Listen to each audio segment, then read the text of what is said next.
네. 편견에 도전하는 한국 현대사 6번째 시간입니다.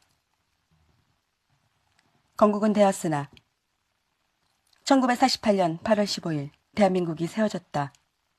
어떤 사람들은 1919년 상해에서 대한민국 임시정부가 세워졌으니 그날이 건국일이라고 주장하기도 한다.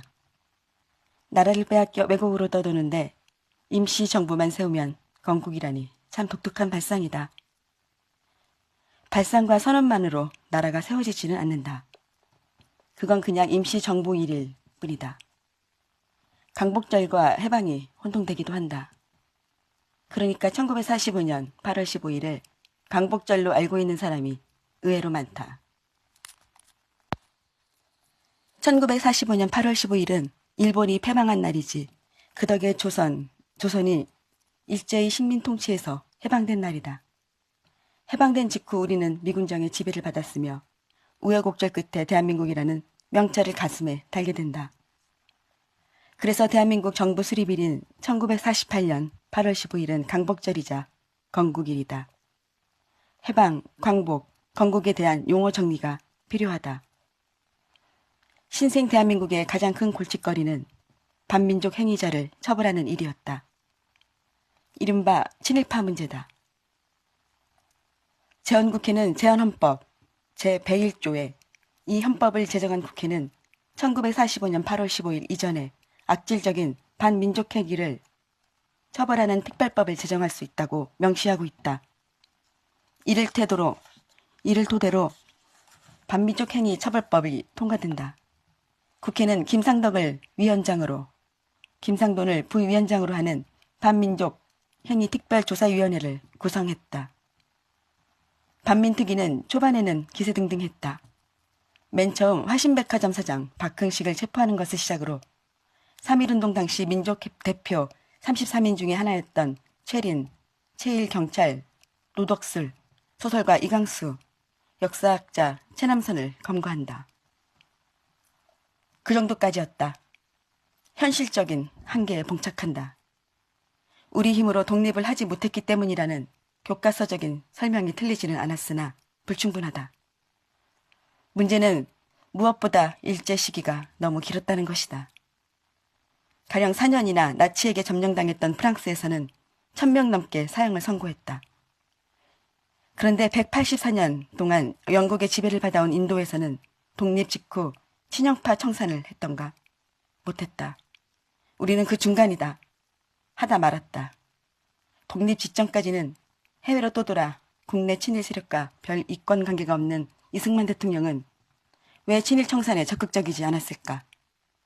간단하다. 처벌하거나 도려내기에 이 세력이 너무 크고 많았다. 이들과 전면전을 치를 이유도 없었지만 싸우기에는 당시 이승만의 정치적 파워는 딸렸다. 게다가 이승만에게는 친일파 청산보다 신생 대한민국을 위협하는 좌익들과의 싸움이 1순위였다. 뭉치면 살고 흩어지면 죽는다. 민족 대단결 주장을 한 것은 이런 이유였다. 친일파 청산의 결사적인 이유도 없고 그들이 필요한 이유는 넘쳤다. 때마침 국회에서 브락지 사건이 터진다. 경찰은 남로당과 내통하여 국회에서 외국군 철퇴 요청안과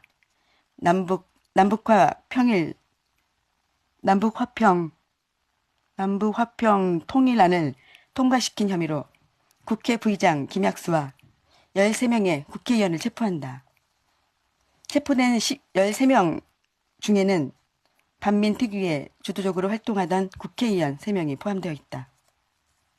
반민특위 의상에 금이 갔다.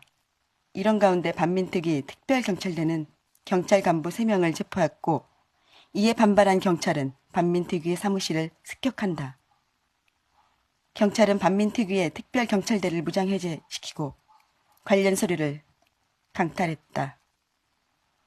경찰이 국회에서 입법한 법에 의거한 기관을 테러한 것이다. 명백한 반란이자 내란이다.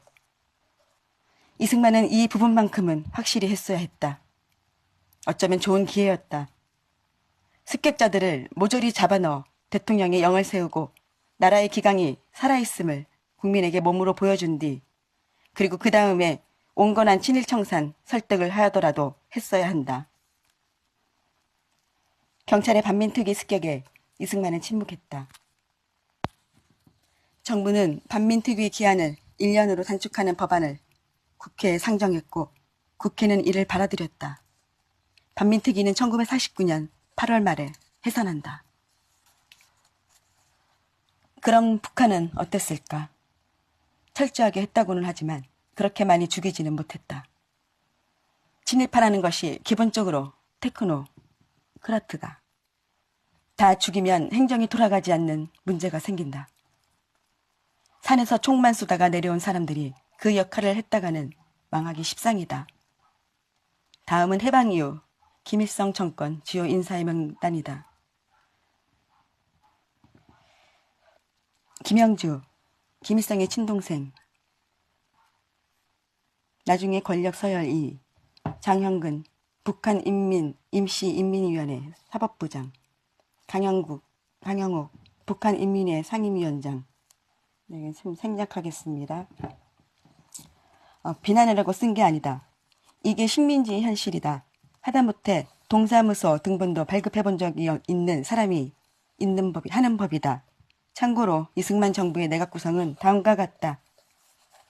부통령 이시영, 국회의장 신익희, 대법원장 김병로, 국무총리 이범석, 외무장관 장택상, 내무장관 윤치영, 재무장관 김도연, 법무장관 이인, 농림장관 조봉암, 상공장관 이명신, 사회장관 전진안, 교통장관 민희식, 최신장관 윤석구, 무임소장관 이청천, 무임소장관 이윤영, 국회부의장 김동원, 국회부의장 김약수.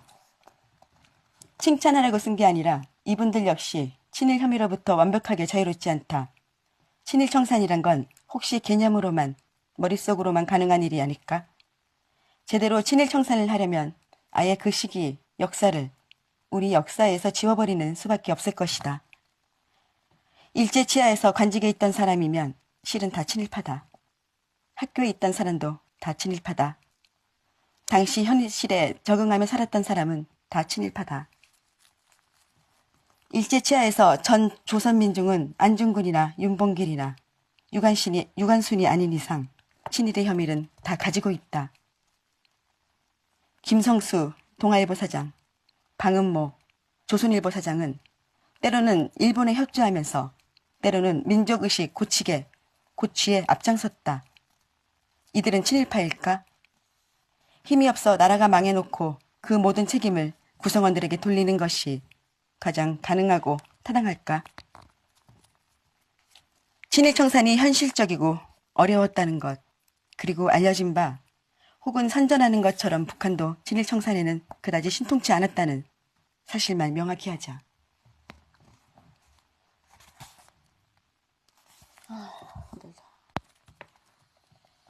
제주 피해 물들다.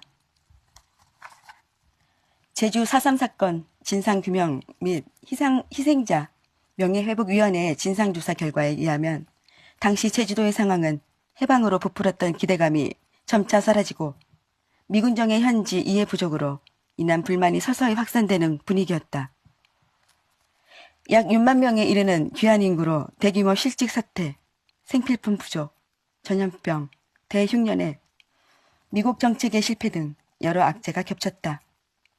여기에 남한 단독정부 수립을 반대하는 남조선 노동당 계열 좌익 세력들의 활동과 군정경찰, 서북청년단을 비롯한 구구 반공단체의 대립이 폭발 직전이었다. 그 시작은 참 어이없는 사건에서 출발한다. 1947년 3.1절 기념식에서 기마 경관의 말발굽에 어린아이가 다치는 일이 벌어졌고 이를 본 군중들은 기마 경관에게 돌을 던지고 야유를 보내며 경찰서로 몰려갔다. 일이 꼬이려고 그랬는지 경찰은 이를 경찰서 습격으로 오인하여 시위대에게 발포해 6명이 사망하고 6명이 중상을 입었다. 발포 사건의 전모를 모르던 미군정 당국은 잘못은 시인하면서도 정당 방위로 주장하고 사건을 시위대에 의한 경찰서 습격 사건으로 규정. 행사 간부와 학생들을 연행하기 시작했다. 이에 남노당은 이런 민심의 흐름을 놓치지 않고 조직적인 투쟁을 전개했다. 3월 10일부터 제주도청을 시작으로 민관 총파업이 발생했다. 제주도의 경찰 및 사법기관을 제외한 행정기관 대부분인 23개 기관, 105개의 학교, 우체국, 전기회사 등 제주 직장인 95%에 달하는 4만여 명이 참가하였고 심지어 제주 경찰의 20%까지 파업에 참가하였다는 기록이다.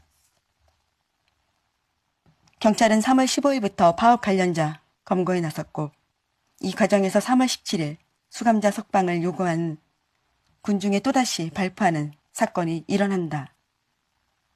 경찰은 4월 10일까지 500명가량을 검거하였는데 검거자 중 66명의 경찰이 파면되었고 그 자리는 서북청년회 소속으로 총원됨으로써 제주도민들과 군정, 경찰 및 서북청년단의 대립과 갈등이 커져간다. 이때부터 양측의 감정적인 보복과 이념을 위한 이념투쟁이 벌어진다. 남노당 제주도당이라고 만행의 기록으로 자유로운 것은 아니다. 남노당 제주도당 소속 무장단체는 경찰, 서북청년의 숙소, 독립촉성, 국민회, 대농청년단 등 우익단체 요원의 집을 지목해 기습 공격을 가한다. 우익단체에 보낸 경고문을 보면 친애하는 경찰관들이여 탄압이면 항쟁이다. 제주도 유격대는 인민들을 수호하며 동시에 인민과 같이 서고 있다. 고 적혀 있다. 그러나 그들은 우익인 문영백 씨의 14살, 10살의 어린 딸을 무참히 죽였다. 우익은 수호할 인민이 아니었다. 서부 경찰단에게 빨갱이가 인간이 아니었듯 북쪽에서 빨갱이들에게 당하고 내려온 정확히는 부모 형제가 살해된 청년들의 보복 심리와 당시 제주도의 상황이 맞물리면서 비극이 벌어진 것이다. 1948년 4월 3일 남노당 제주도당은 5월 10일 재헌 선거를 방해하기 위해 4월 3일 새벽을 기해 무장폭동을 일으킨다. 제주도 내 24개 경찰지서 가운데 절반인 12개 지서를 일제히 급습하면서 양민들에 대한 무차별한 살해와 방화가 이어졌다. 곧이어 우익의 반격이 시작된다. 이때부터 벌어진 양자간 학살극은 1954년 한라산의 금족 지역이 전면 개방됨으로써 7년 7개월 만에 막을 내린다. 명칭 붙이기가 참 난해하다. 47년 3월 1일은 우발적인 사건이었으며 48년 4월 3일은 명백한 폭동이었다. 따라서 시중에 유통되는 4월 3일 민중항쟁이라는 말은 성립이 곤란하다. 제주사태 혹은 제주사건으로 부르는 게 맞지 않을까 싶다. 7년간 벌어진 그 비극을 기억하고 반성하는 것과 정확한 명칭으로 불러지는 것은 전혀 다른 문제다. 4월 3일 폭동을 일으킨 주역 중에 하나인 이덕구는 6월에 사살됐다. 최고 지도자였던 김달삼은 9월에 해주 전조선 제정당 사회단체 연석회의에 참석하기 위해 제주도를 빠져나가 최고인민회의 대의원으로 선출됐으며 훈장을 받았다. 이어 무장공비를 이끌고 난파되어 태백산에서 활동하다 1950년 3월 토벌대에 의해 사살됐다.